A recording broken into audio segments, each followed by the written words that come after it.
या न्यूज बुलेटिनचे सहप्रायोजक आहेत गोकुळ.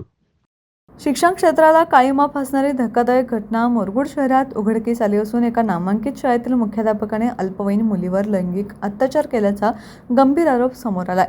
या घटनेमुळे संपूर्ण मुरगुड शहरात तीव्र संतापाची लाट उसळली असून आरोपी शिक्षकावर कठोरात कठोर कारवाई करण्यात यावी या मागणीसाठी शिवभक्त समूहासह मुरगुडवासियांनी मुरगुड पोलीस ठाण्यात धडक देत निवेदन सादर केले.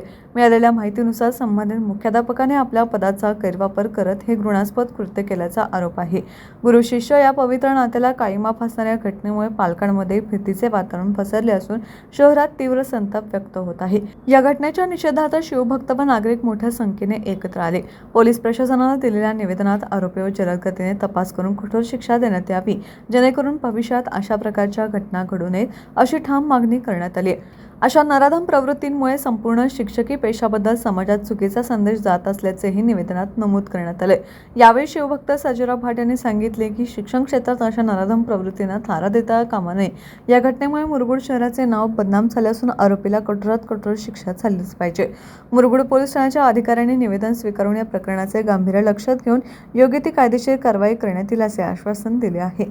या निवेदनावेळी शिवभक्त समूहाचे प्रतिनिधी व शहरात प्रतिष्ठित नागरिक मोठ्या संख्येने उपस्थित होते.